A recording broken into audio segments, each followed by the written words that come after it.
हार्दिक स्वागत है। आज मैं आपके लिए लेकर के आया हूँ वही महत्वपूर्ण नियमावली से संबंधित एक वीडियो।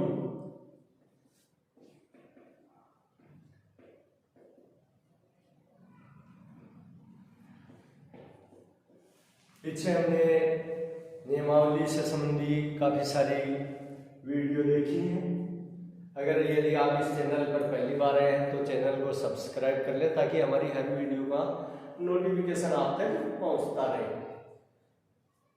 तथा वीडियो शुरू करने से पहले इस वीडियो को शेयर कर दें दोस्तों तक ताकि उनके पास भी ये नोटिफिकेशन पहुंच जाए और वो भी अपनी तैयारी में देख लें। अब बात करते हैं हम एक नेक्स्ट नियम की, और अपना आज का नियम है जूल का नियम। क्या है जूल का नियम? तो सबसे पहले दोस्तों आज का अपना टॉपिक है जूल का नियम। तो देखिए दोस्तों, जूल का नियम होता क्या है और कैसे काम करता है, तो पहले इस नियम को आप विस्तार पूर्वक समझिए और देखिए।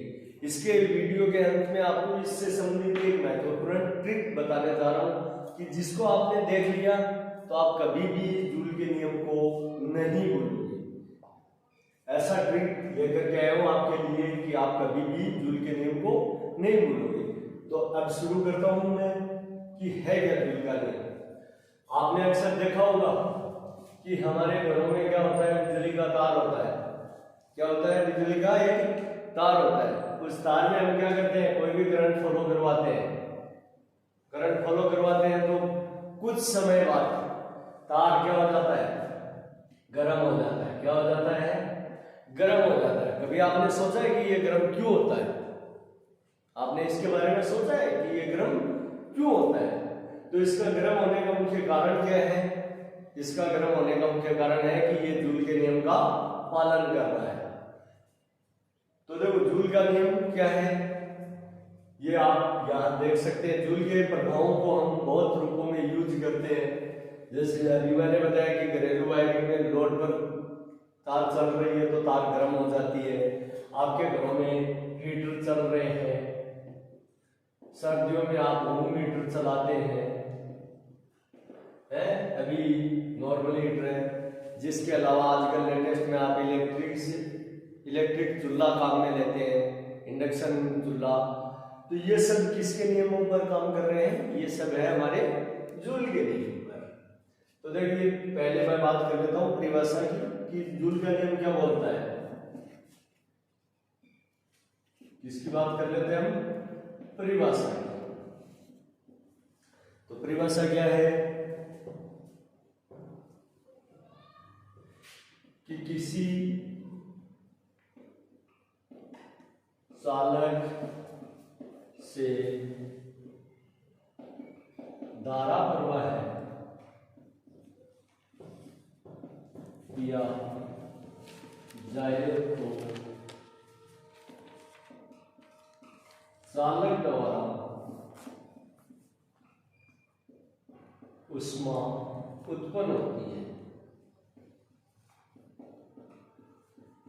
और यही चीज अभी मैंने आपको बताई है और आपने भी देखा होगा कि तार गर्म हो जाते हैं। क्यों होते हैं? अब गर्म होने का रीजन भी आप सुन लीजिए। मैंने कहा था कि आप अगर यदि इसको अंत तक देखोगे तो जूल का नियम कभी भूल ही नहीं पाओगे। ऐसा कंठस्थ कर दूंगा। ऊष्मा उत्पन्न होती है। यह ऊष्मा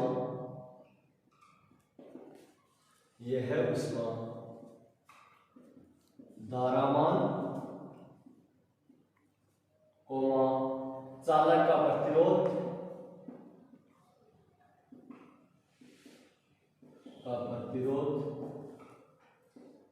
तथा धारा प्रवाह के समय पर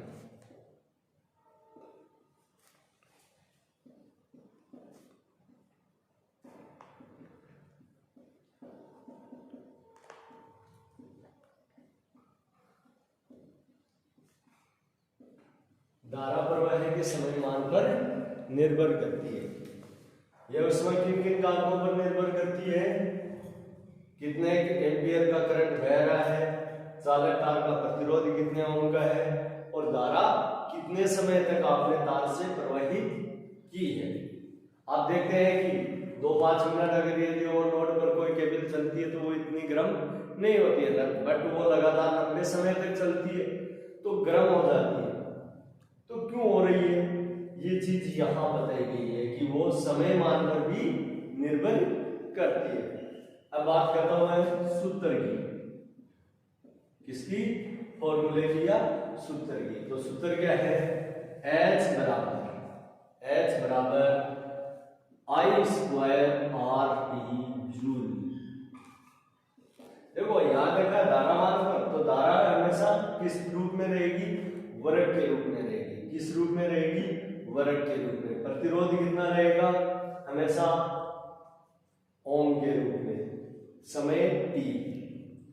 और जो उसमें उत्पन्न होगी वो किस के रूप में होगी, जूल के रूप में।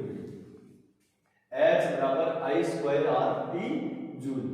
अब कई बार कंफ्यूज होता है कि बोले तो सर उष्मा को तो हम जूल में नहीं कैलोरी में मापते हैं, किसमें, कैलोरी में। तो सर ये आपने जूल में बता दी, कैलोरी में कैसे होगी। तो कैलोरी के लिए अगर आपको देखना है तो 0.24 I square R T calorie कितनी हो जाएगी, 0.24 I square R T calorie. अब आप बोलोगे कि सर आपने ये तो 0.24 कहां से लाए, तो क्योंकि हमारे पास जो इकाइयां है, यूनिट्स वाला टॉपिक है, या इकाइयां आपने देखी हैं, इकाई चेंजिंग, तो वहां पर आपने पढ़ा होगा कि 1 जूल बराबर 0.24 कैलोरी।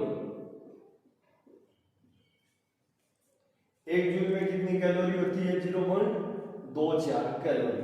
या फिर आप ऐसे भी याद रख सकते हो कि 1 कैलोरी में आपको अगर कोई जूल पूछ ले तो 1 कैलोरी में कितने जूल होते हैं, तो 1 कैलोरी में आपके जूल होंगे 4.18 जूल। कितने जूल, 4.18 जूल। तो यहां से हम क्या कर लेते हैं, जूल को कैलोरी में भी कन्वर्ट कर सकते हैं। अब चलिए दोस्तों इसको आप विस्तार से समझते हैं कि हमारे पास एक तार है जिसमें 5 एम्पियर का करंट बह रहा है। कितने का, 5 एम्पियर का।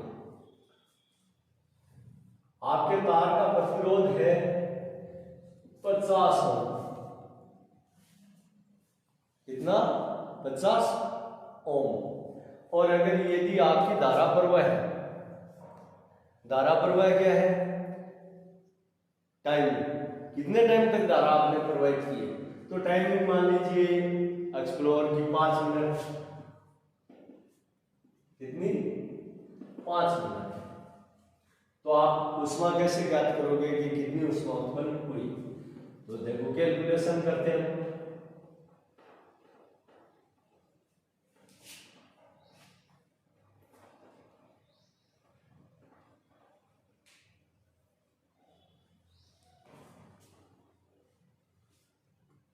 अभी आपके सामने सूत्र लिखा हुआ है कि कितने, तो इसी कंडीशन में 50 ओम प्रतिरोध है, 5 मिनट तक धारा प्रवाह का टाइम दिया है और करंट आपका 5 एम्पीयर। बहुत इजी कैलकुलेशन लेकर के हैं ताकि आपको फटाक से समझ में आ जाए। तो H बराबर I कितना है, 5, तो 5 का वर्ग इंटू R कितनी है, 50 इंटू T टाइमिंग 5 मिनट। देखो टाइम की मात्रक क्या क्या है हमारे पास, टाइमिंग के मात्रक छोटे से शुरू कर लो या बड़े से शुरू कर लो। घंटा है, जिसके अलावा एक अलग मात्रक है मिनट, एक अलग मात्रक है सेकंड, सेकंड से भी छोटे मात्रक है हमारे पास मिली सेकंड, क्षण या पल भी आप इसी का मात्रक है, समय का पल या अक्षण। बड़ों में और भी बड़े भी अपने पास होते हैं समय की मात्रक, जैसे पखवाड़ा, दिन, एएम, पीएम है, सप्ताह। तो ये सब समय की ही मात्रक है। बट यहाँ पर अब कंफ्यूज आपको ये रहेगा कि समय का मात्रक यहाँ समय किस में, तो यहाँ समय हमेशा किस में लिया जाएगा, हमारा सेकंड में लिया जाएगा, ना कि मिनटों में होगा, ना ही घंटों में होगा। यहाँ समय किस में रहेगा, हमारा सेकंडों में। तो देखो 5 मिनट तक हमने प्रोवाइड किए, कितने मिनट तक, 5 मिनट तक। तो 5 मिनट में कितनी सेकंड होगी, तो देखो 5 मिनट, और हमें पता है कि 1 मिनट में कितनी सेकंड होती है, 60। तो 5 × 60, ये लो कैलकुलेशन आपकी, 25 × 50 × 30 है, बहुत इजी है, सॉरी 300, अच्छा 300 हो गई। अब इसकी कैलकुलेशन आप कर सकते हैं कि कितनी होगी, 25 को 5 से गुणा किया 125, 125 को 3 से गुणा किया 375, ये लो कितने जूल, कितने जूल की ऊर्जा उत्पन्न होगी उष्मा। भाई 25 को 5 से गुणा किया 125 हो गई, 125 को किससे गुणा कर दो आप, डायरेक्ट 3 से।